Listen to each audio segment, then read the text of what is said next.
We'll get there. Is it? You mentioned the difficulties with TV networks when you bring them a Russian fighter. Is it tough to sell Russian fighters in America? Not now. I mean, has it been? It has very difficult, very difficult. I remember fighting like in Cosmopolitan, and we came with Sergey and Evgeny Gradovich.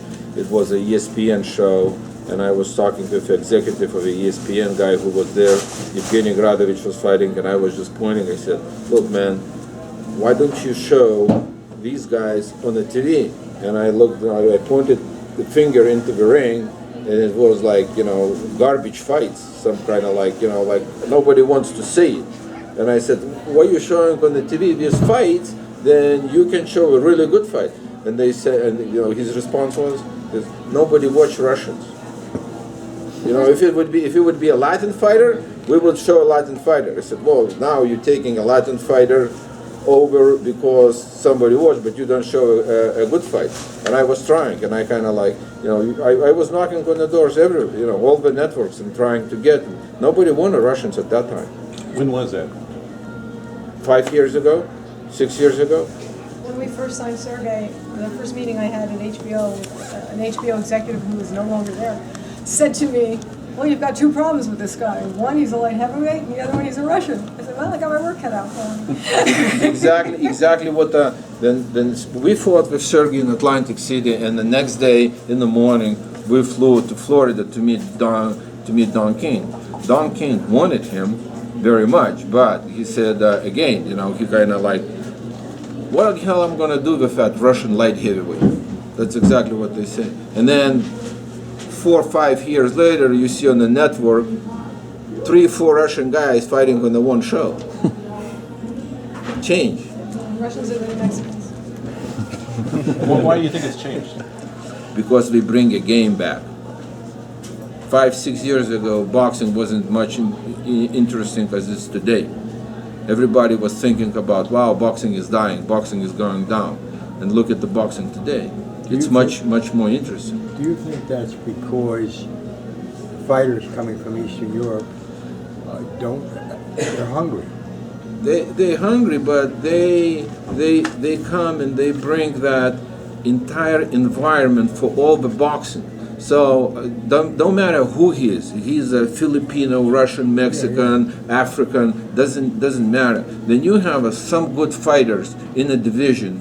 Others want to be there, and it doesn't really matter where the fighter is from. And my tutor, my guy who gave me the first steps in boxing, Don Turner, told me. He says, "Egis, keep going, keep what you're doing." He says, "Boxing, it really doesn't matter what color, what nationality. If you're gonna have excited fighter, everybody wanna show him." And he gave me example as a Pacquiao. He says, "Look at the Pacquiao.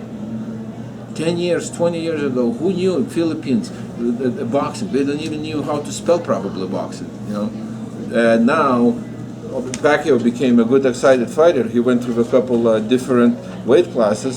Look for a game now today in the Philippines. Isn't it true, though, that fighters who are hungry, who need the food, need the work, need the money, they make better fighters because they'll drive like he did. They'll drive themselves. And we seem to be getting more of that kind of person inside the fighter from Eastern Europe. I think there is some. I see right now what's going on in the game, right? And I think at one point that's what exactly I was thinking, like you, you need to keep them hungry. No, you don't have to keep them hungry. All you need to do is to keep them comfortable.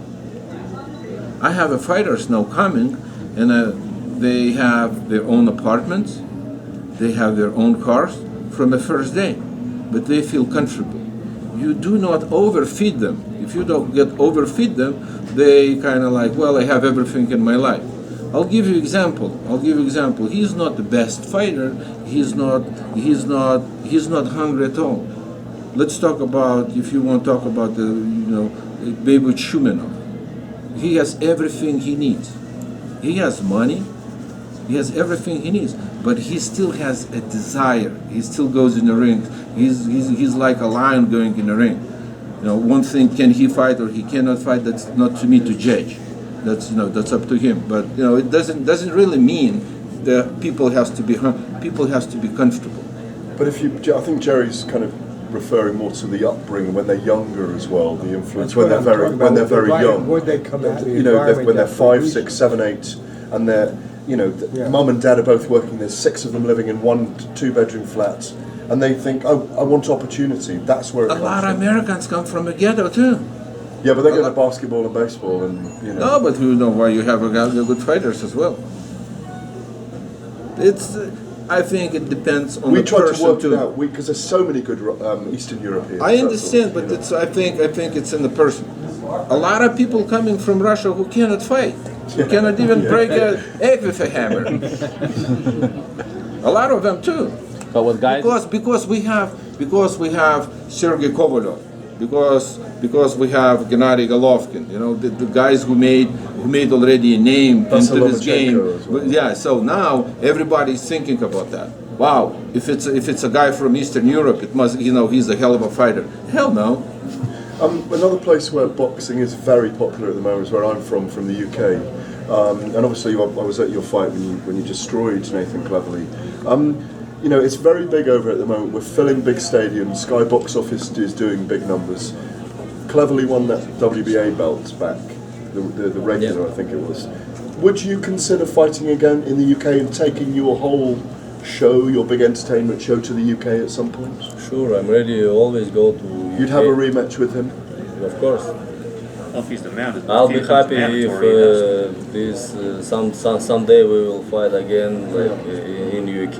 Maybe Millennium Stadium in Cardiff? Any place, Yeah. even backyard.